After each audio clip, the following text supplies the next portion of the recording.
What's going on, everyone? This is Brian Turner here with the No Stress Midwest podcast. Season 7 is underway. We're right in the middle, right in the grits of it. And we have so lucky to be joined by my buddy Sean Lewis out of One Knoxville. Sean, how's it going, my man? Going good, Brian. Thanks for having me. Nah, dude, thank you for being a guest. Just for a little background, so Sean and I met when he was doing a coaching course through US Soccer. One of the people that's looking ahead whenever that playing career finally ends and kind of testing his foot out to see if he's the next Pep or Zidane or Arsene, however you want to look at it. So we met back then. We stayed in touch. Sean's at One Knoxville. Just was named, I think, yesterday, 2 days ago, USL League One Golden Glove winner, back to back. Sean, that's pretty good. So, what do you attest to that? Just to be able to keep those clean sheets and to what goes through your brain when you step onto the field. So Sean, man, friggin' USL League One Golden Glove winner. I think it was just announced yesterday, maybe 2 days ago. And not only is it one, but you're back to back. What does that feel like? You know, what kind of accomplishment is that for you? Yeah, no, it's great. Obviously, really proud to have earned this 2 years in a row. But I view this award as kind of a team award. I think individual awards, especially defensive players, they're either subjective, like opinion based with voting, or the objective ones are statistical, and that's simply just a team award because no one's Yeah. defending by themselves. So I got a great group of guys here. Really love working with them. Everyone's very committed, uh, very willing to work with each other, push each other, and improve every week. So I think that's been a big part of my personal success here as well. Yeah, so I feel like you kind of answered that like how a quarterback answers it when he thanks his offensive lineman for a good job. Um, would you say it's kind of equivalent in the sense of how important the people are in front of you to making your job that much easier and less stress?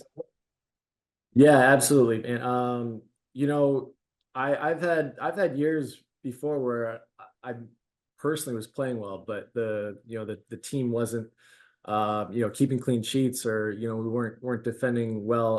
And I've had years where maybe I wasn't playing so well, but like the team was doing right. But like it's about being a group, defending as a group, defending as a unit. That's how you get this level of success. It's got to be a group effort. Yeah, are you buying them all Rolexes after the season's done or no, not yet? I don't think my bonus is going to allow quite that big of a gift. But yeah, I'll definitely thank them in my own way. For sure. So Sean, you're 10 years in as a professional. We had a prior guest mention that the hardest part isn't making it, it's staying there. And you're someone that has shown that a decade's worth of work, you're able to stay and play at a high level. Uh, what are, a few things that you can equate to that success? Is it the work habit? Is it taking care of your body? Is it the wife at home that's helping? What is it that's keeping you there? Well, it's I think a huge part of it is people might not consider this when they think of the work ethic. It's more about the consistency than the intensity. You can be intense for a short period of time and you won't get as much out of it than as being consistent throughout your whole career. So, results come and go, but continuing to focus on improving and getting better is really the key to staying in the game for an extended period of time. If you're not improving, the game is, so you're gonna be falling behind. So Yeah. it's a big part of longevity is being consistent with your work ethic and throughout the highs and lows of your season, of your career. Just keep trying to find ways to improve.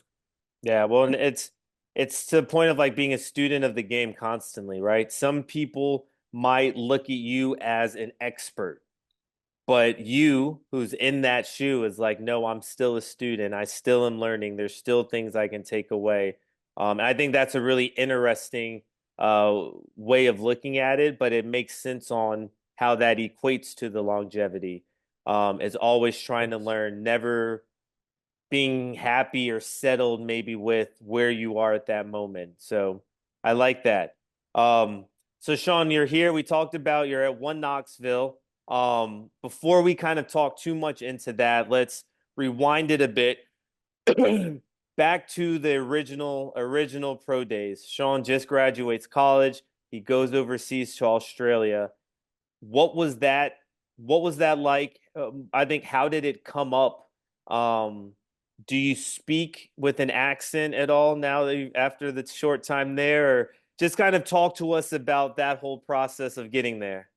Yeah, well, firstly, coming out of college, I didn't have a lot of attention from pro clubs. I found it difficult to find a contract here in the States, so it kind of forced me to look at other options abroad. I had friends who used this agency to come from England to the United States and Hmm. to find college that way.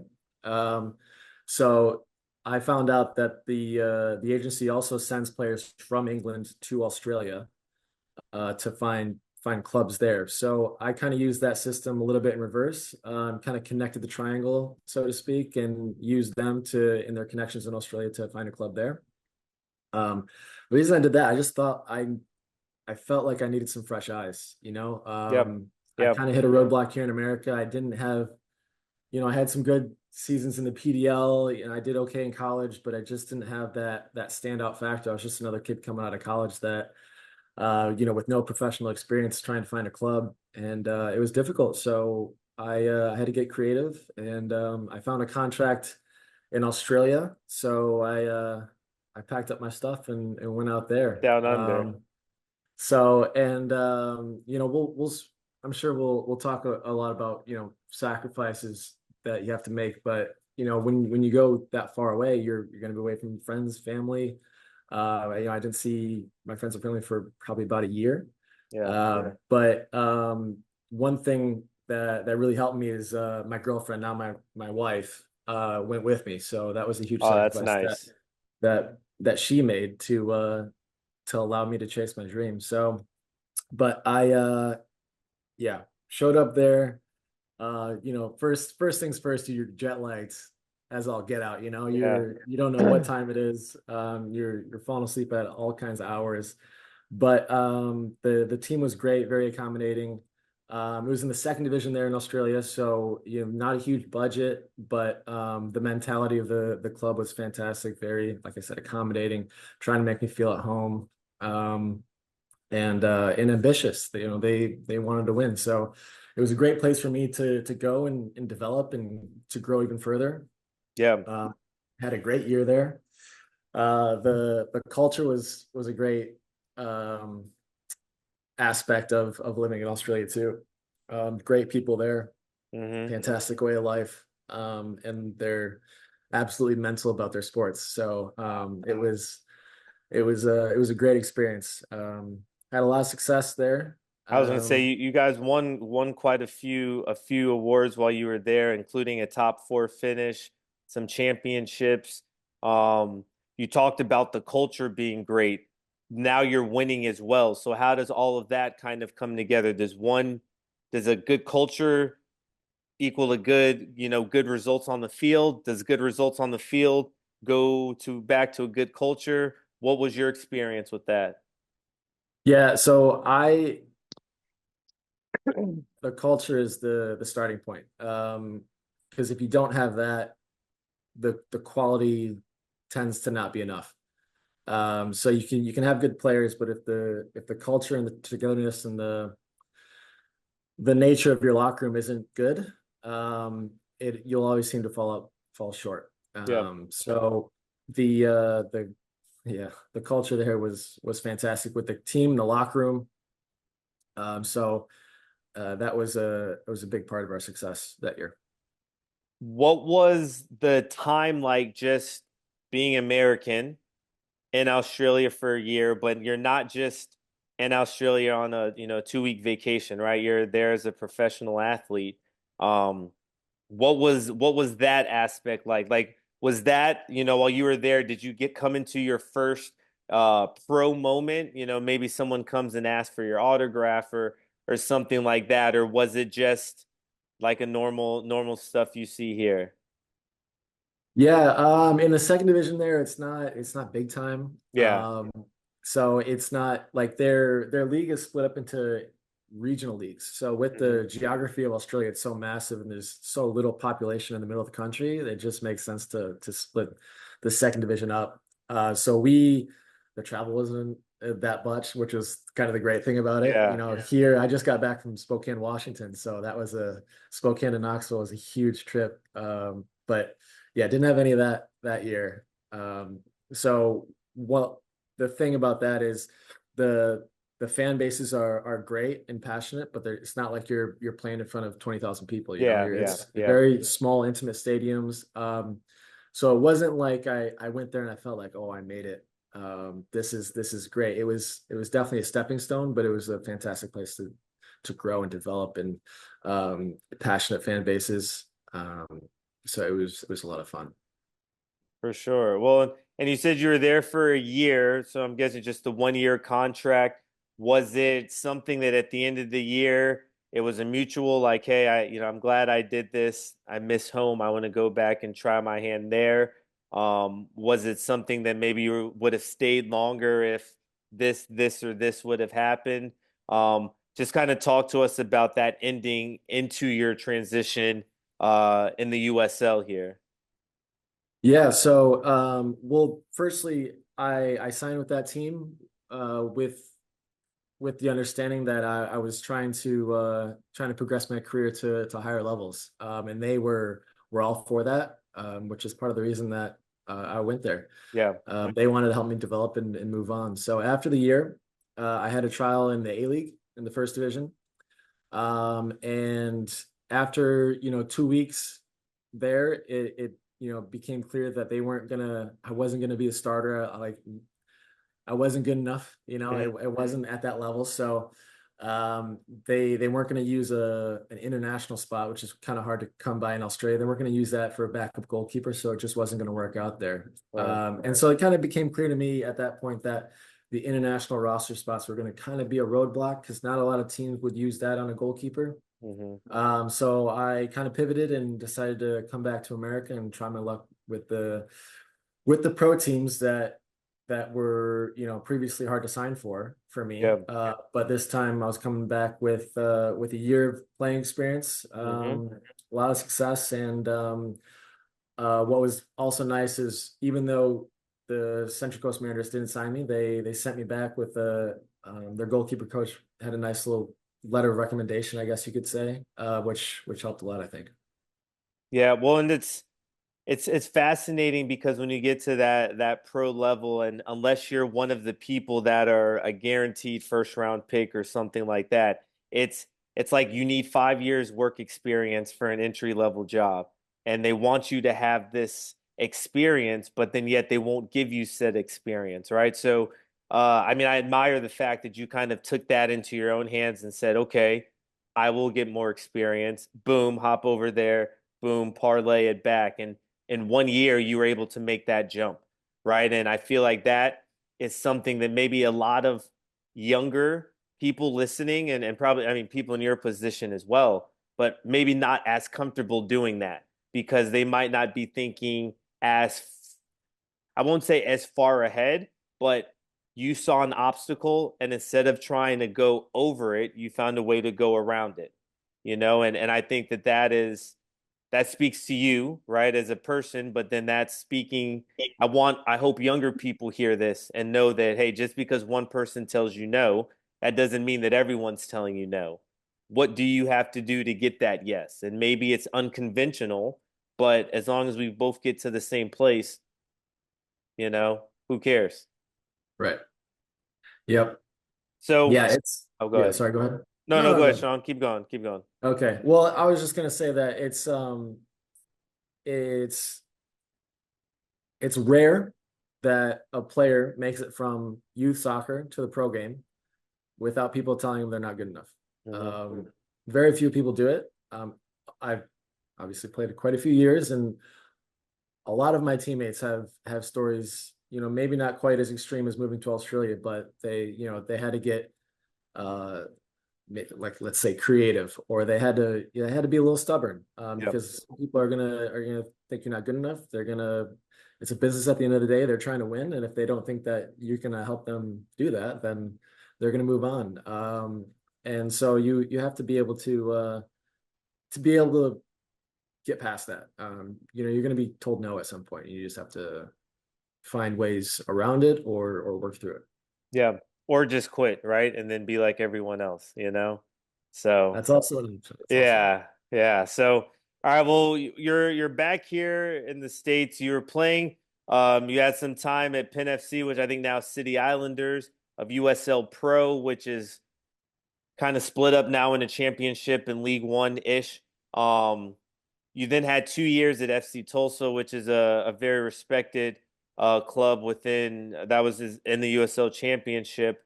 Um, what was that transition like coming from, let's say, last year of college, Australia, back here during that time? Like, what was that transition like, just going through all those different phases of playing at different levels of competition all around the world?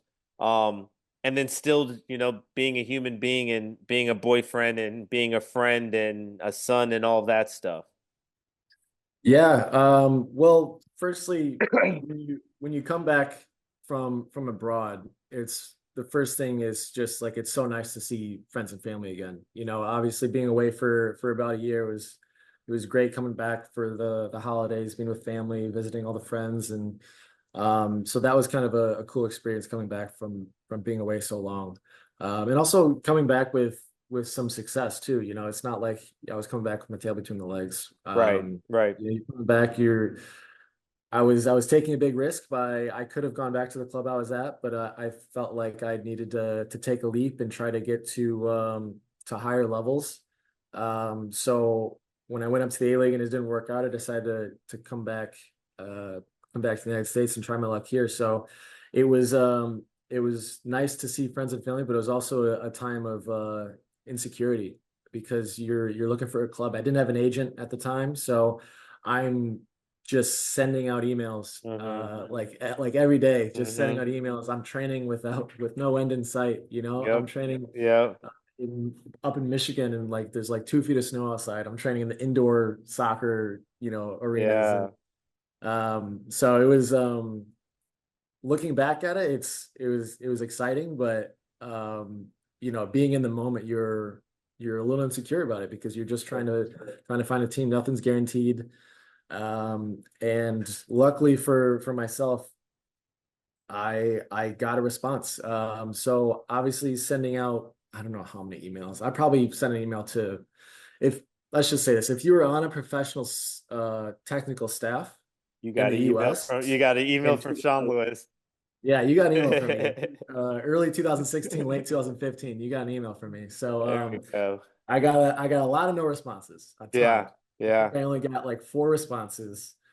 Hey, Like but two of them were thanks but no thanks. One of them was like come to this like open tryout or something like that, like well, the pay to yeah, trial. yeah. And then one was from the Jacksonville Armada Uh-huh. from Tony Miola, and that was can you be here, you know, tomorrow or something? Like, can you fly out tomorrow? So they flew me down for a trial, and then a week later I signed up to Jacksonville Armada. Look at that. So and all it took was one yes, right? To make That's all of right. that stuff worth it.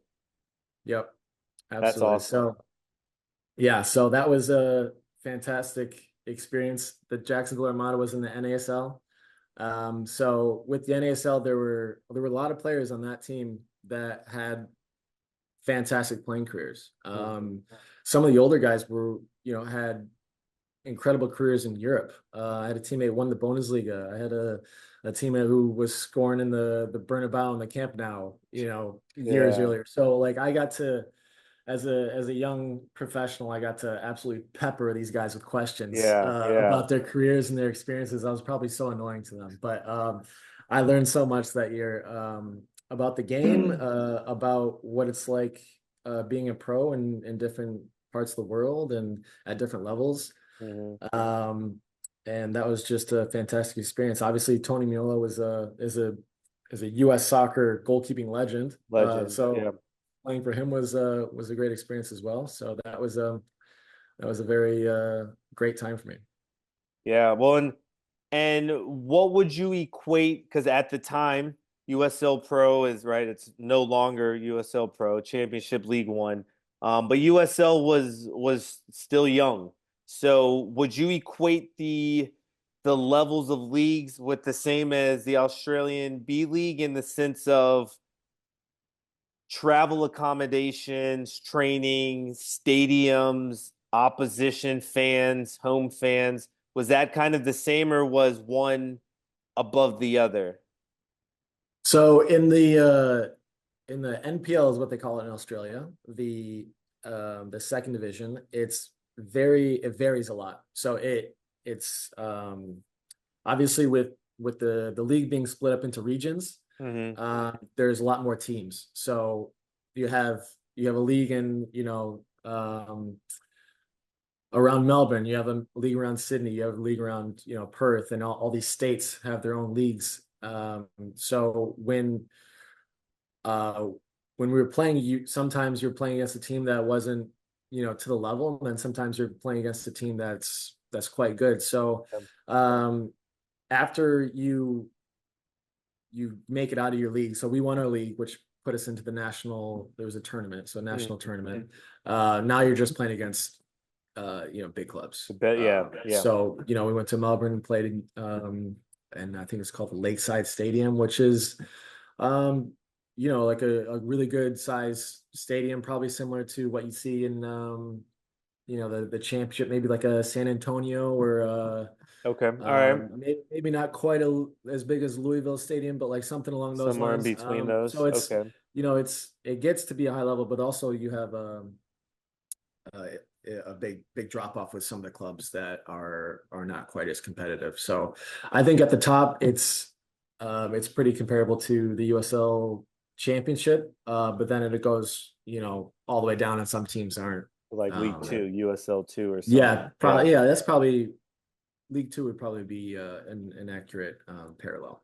Gotcha. Yeah. Well, and when you mentioned just the disparity between some teams and not, I mean, in League Two, you can have clubs where the owners, Des Moines Menace, right, a Little Rock, Vermont, they've got a ton of money that goes into it, so it's ran like a professional club, and you've got other clubs. I was at one that was not like that, and I mean, we'd have 20 people in our fan stands, but then we go to Little Rock and they've got 2,000 people in their stands. So quite a big difference there. Yeah.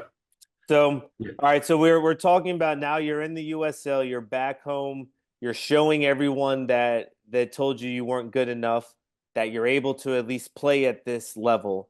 You go on to Indy 11, which is a very well-known championship USL championship club as well. Before moving on to where you currently are at One Knoxville, which was was becoming an expansion club at the time. Is that correct? Yep. Yeah, this was the first year professionally. Yeah. The year prior, they were in the USL League Two.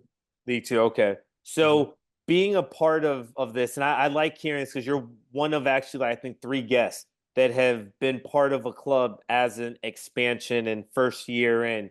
Um, Talk to us about that transition and more so, coming from an Indy 11 FC Tulsa that have been around for longer, right? I mean, they're not historic clubs, but they've been around longer. So, uh, was One Knoxville one of those clubs where it took some time, or did they say, "Hey, you know what? We're ready to come in. We want to make a big splash. This is what we're going to do." Just what was that transition like, and now being part of it as you've been successful 2 years in a row? Yeah, obviously, I was able to.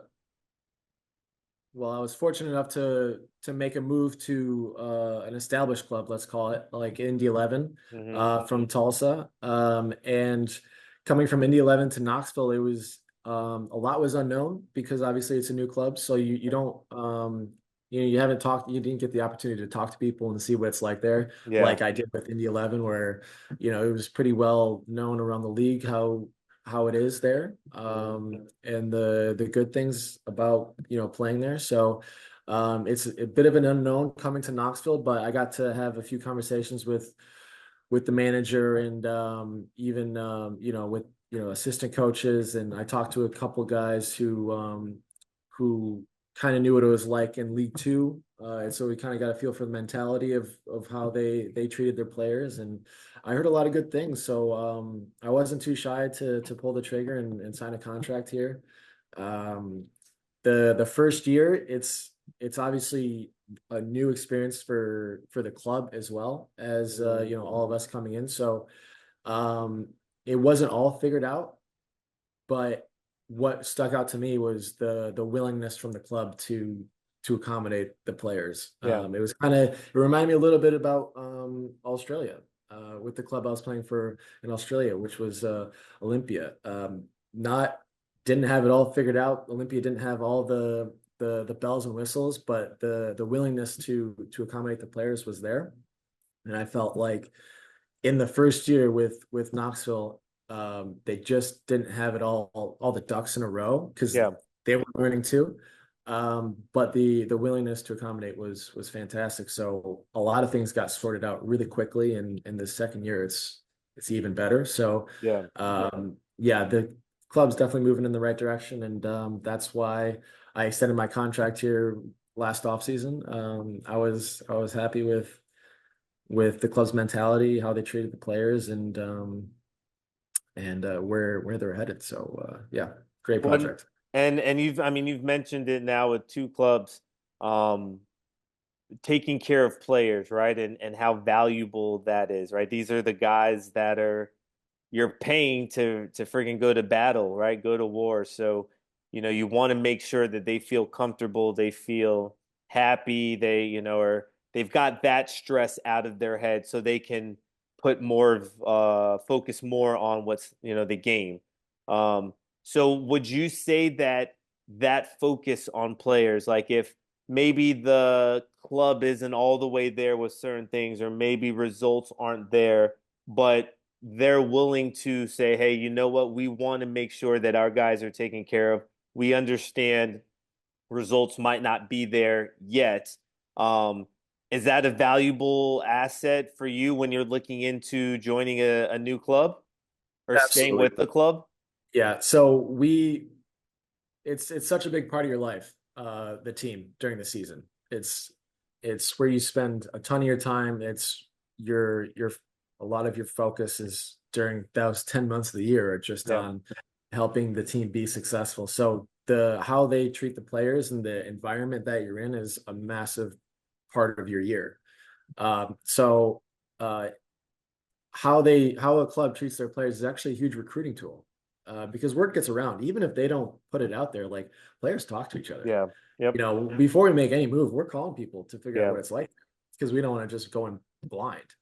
Um, so it's even if you know signings don't work out, or the team doesn't have success right away, uh, word gets around that hey, these guys are treating players pretty well, and good players are going to want to come come and, there. and play Yep, for you. And sometimes even for for this, you'll have the same contract offer from two clubs, or even maybe less money from a club who treats players really well. You might take that if it's because it's just such a big part of your life, yeah. in going to work at a enjoyable place. So it's a huge deal for players, and we definitely talk about it. Yeah, well, and it seems like, right, as we stated earlier, you've won back-to-back Golden Gloves there. Um, so there's something that to be said on if it's a good atmosphere in there, results are right are showing on the field. So I mean, I feel like that's got to be a good environment. I'm sure if you're a country fan, that's probably not a bad place to be. So it sounds like it's a good environment there. You've just extended the contract, so we've at least got one more year. Are we going for a three-peat, or are you done with that? Are you talking about 3P for the Golden Glove? Yeah, Yeah, I mean, that's a tall order. I don't really think that far ahead. Right now, my thoughts are just about playoffs. We're heading into the first round of playoffs this next weekend, so that's where my mind's at. I'm fair, not thinking that's about fair. next year at all, and I'm not even really thinking about the Golden Glove I won this year. Yeah. I'm sure that'll be cool to experience or reminisce a little bit about the success we've had defensively over this last 2 years with the fantastic group of guys that we have. But I think that's going to wait until after the season. So There's a more important trophy that you're hoping to bring home. that's right. We got our eyes on the cup. So yeah, that's where my head's at. But I'm sure in the off season when it's all done, we'll sit back and reminisce a little bit. Have a beer and enjoy it. That's right. Yeah. Well, look, Sean, we're getting here to the end of our episode. I feel like I mean, 40 minutes isn't much time, but God, it goes by fast. So I want to know if there's any advice that you have. It's going to go two parts for the young person, the high school varsity senior, the college sophomore, junior, senior, the one that wants to play at the next level, but isn't finding that success in your instance, being told no, what advice would you give them? And, or is that different than advice you would give yourself at that in their same shoes? Yeah, well, I mean, there's one piece of advice that I kind of alluded to earlier, that goes for all the people you just mentioned, that is focus on improving every year. I mentioned, results come and go, but as long as you're improving, they'll trend in the right direction, and you'll be able to grow. And like I said, the game's getting better every Mhm. year. So if you're not improving, you're going to fall behind. So I think just the focus is growing as a player, um, staying consistent, and find enjoyment in the process of getting better, because that is what's going to help you stay consistent. I think if you Yep. enjoy the work that you do, then you're not going to be bothered by how much of it you do. So yeah, I think that would be the big piece of advice I'd give. Enjoy the process of getting better. I love it. I love it. We should probably just end on that because that's a great quote there. Um, well, Sean, man, I want to thank you again for being a guest. I wish you the best of luck this season. You've got the playoffs coming up. So hopefully there's a bigger trophy there for you guys at the end of it. If we when we cross paths again, if that is, I will get you two beers, 2 rounds for the two gloves. If you do three, your first three drinks will be on me. Uh, Um, but yeah, Sean, thank you again for being a guest, dude. Thank you. Thank you for having me. Yes. Well, everyone, I want to thank you for listening. Once again, this is season 7 of the No Stress Midwest podcast. We're focusing on pro players, what it takes to become a pro, but what more importantly, what it takes to stay a pro. Sean Lewis, 10 years in as a pro. He's doing some big things. Let's watch USL League One playoffs and let's wish him some luck. Take care, everyone.